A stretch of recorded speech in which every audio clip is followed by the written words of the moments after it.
that can maybe get all of us. But you have the Zoom thing, right? Yes. Yeah, I just started recording. Hello. So maybe we could start about saying like how we got involved with TAAF. Yeah, of course. And talk a little bit maybe about some different goals that we have and like why we do what we do. Absolutely. Okay. So obviously my little Zoom tag says my name is Dina, but my full name. So my name is Dina Chan, and I lead the Aneurysm and AVM Foundation, which, for lack of, you know, tons of tongue-tiedness, TAAF is easier. We say TAAF all the time. Our big walk that we're known for is called TAAF Walk. Our brand new magazine is called TAAF Talk. So a lot of TAAF, right? We have a whole group of ambassadors called TAAF Youth Ambassadors. So we're TAAF. In fact, we just recently updated our Instagram because everyone was typing in TAAF anyway, and it was hard to find us with the Aneurysm and AVM Foundation. Right. So how did I come to be at TAAF? It's a really interesting story, and I'll make it brief. But so I actually come from a place of loss. I did not have a stroke or any of these things, knock on wood, yet. I do have quite the history, sadly, though. So when I was 16, my mom was wrapping presents on Christmas Eve, and I got up to get a glass of water. And I was like, what the heck are you doing? And she was wrapping a big backboard, you know, like for basketball. Right. I have two younger brothers. And I was like, dude, they're just going to come through here tomorrow and like rip it off and go on to the next one. Like, you should go to bed, go to bed, go to bed. And she's like, oh no, I'm going to keep doing what I'm doing. It's like, all right, 16-year-old jerk, right? Like all 16-year-olds, adored my mom, but wasn't going to stay up and help her. I went to bed. And at 4:35 in the morning, my dad was screaming bloody murder. My mom had gotten up to use the restroom, and the aneurysm that we didn't know she had burst. Oh. And so we put her in the car. So I helped her, or helped my dad. She was tiny. I'm like, can't see it, but I'm like 5'9", 5'10". My dad's 6'3". My mom was 4'11" and a half. And she would say, and a half, because it was like such a big deal that she had all these like giant people around her. But anyway, scooped her up. I was in the back seat. My dad was driving like bloody murder. I lived in the middle of nowhere, tiny little Illinois town. And we drove into town. Now it's Christmas morning, obviously. And he ran out to try and get into the emergency room. The doors were not opening. They were the automatic ones. And so he's like running around. Yeah, it was terrible in hindsight, right?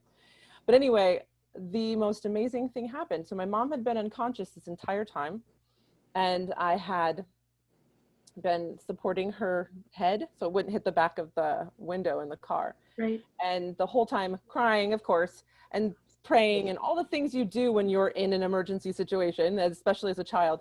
But she woke up. She regained consciousness. She looked dead straight in my soul and told me she loved me, and then passed out again. They then removed her from the car, airlifted her, and she passed away. So she literally passed away. Condolences. Wow. Well, and I say that, I give you the story, that's kind of a longer version that I tend to tell, but it's a little bit closer to what really, really happened. But I give you that story because it was trajectory changing. My dad and my mom had always talked about moving away from their tiny little farm, and my dad had always wanted to go to Idaho, of all crazy places. And I was like, oh, great, that's wonderful. But it was like this side conversation they'd always had. Well, now my dad couldn't be there anymore. He just couldn't be in that house. He couldn't be in his own life anymore. And my brothers were, like I said, they were both younger, right? Mm-hmm. And so one was going to be a freshman in high school. The other one was about to be in junior high. So that summer was the perfect time to move them. It was not the perfect time to move your now going to be senior in high school daughter, who was the captain of her team and had a boyfriend for the first time, and like all the things. Like, I'm not leaving. I'm not going to the middle of nowhere, Idaho. Right. So that summer, right before they left, I got a job, and I worked full time from then until today. Holy smokes. Yeah, and it You're was awesome. just how I coped, really. But so they met me in the parking lot of the place that I started working. It was in June. And I remember saying goodbye to my dad and my brothers as they got onto the freeway. I immediately hated him for leaving me. Right? Like, it's like he was damned if he did, damned if he didn't. He couldn't make anybody happy, so he had to make himself happy. Fast forward many, many years, and I'm in college when I had an internship at a hospital, and again, still working full time, still going to school, like just ignoring how crazy my life has been by compartmentalizing little boxes. And I hadn't been feeling too hot. I had some tummy issues, and the physician, who was my boss, for lack of a better term, she's like, you know, have you ever thought of seeing a med psych? And I'm like, what the heck is a med psych? And I spent 2 sessions talking to somebody, and I went, I can't do you, but I get what I'm doing. I get that I am not talking about this. I get that I'm not telling people how it's affected my life. I get that I kind of like am avoiding, and not even accidentally, sometimes literally on purpose. So I met my soon-to-be husband. We got married right after graduation, literally, like we graduated and then got married. It's hilarious.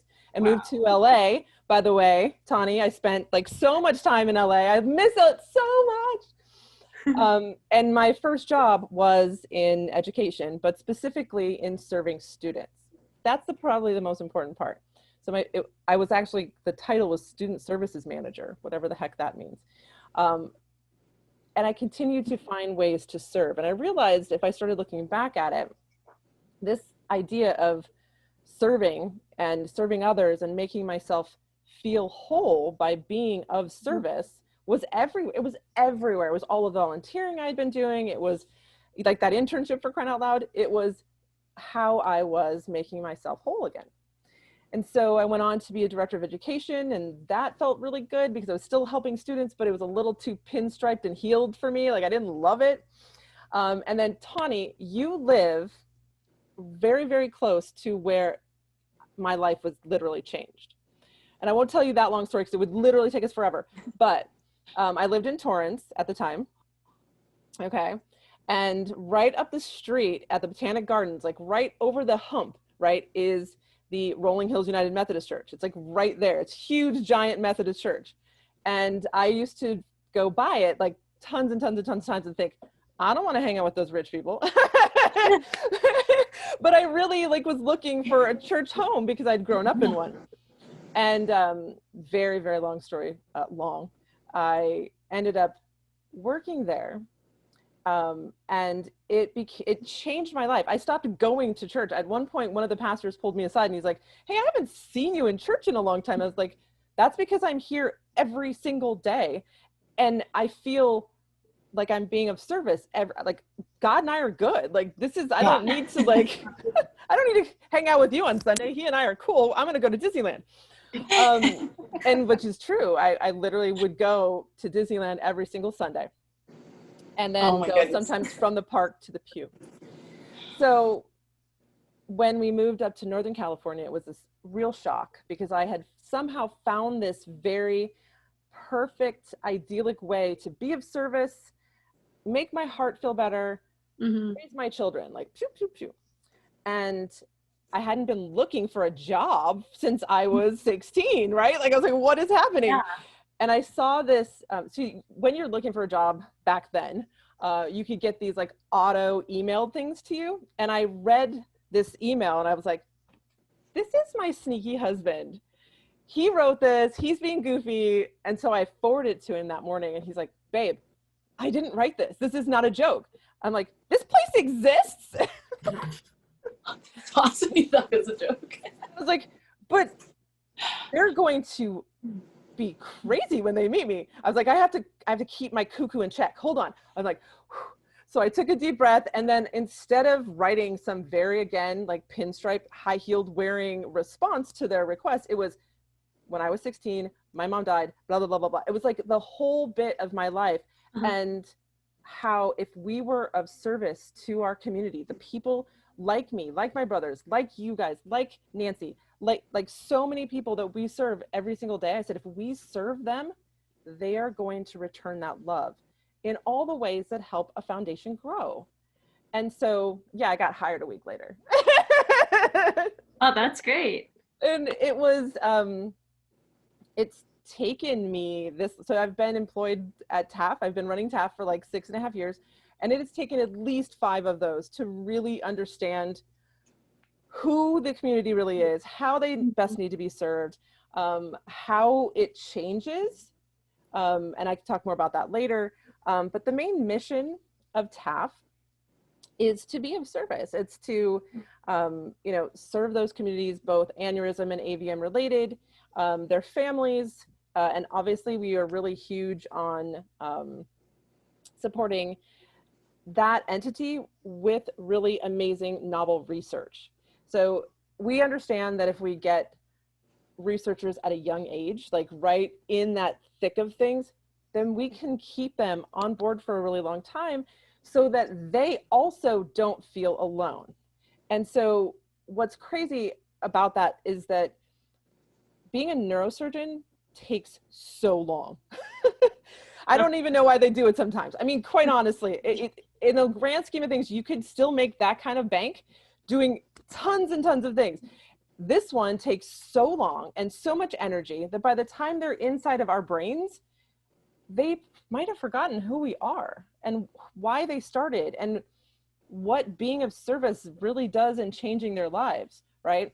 And so what I mean by that is when you're super tiny and young in this business, or their business, I don't even like calling it that, but when you are, the more you can be right there, lockstep with Maddi, with Tawnie, with Nancy, with Dina, reminds you all the time and keeps you in this very good space. And they talk about it. We have a, hey Nance, we have this really great video called Meet TAAF or whatever. And one of the founders, he speaks so succinctly, so passionately, yet pointed. I don't know how else to explain it, but when he's saying this bit about, it's good to be back in that space. I feel it. I know he's not fibbing because it's like, it's a crazy amount of pressure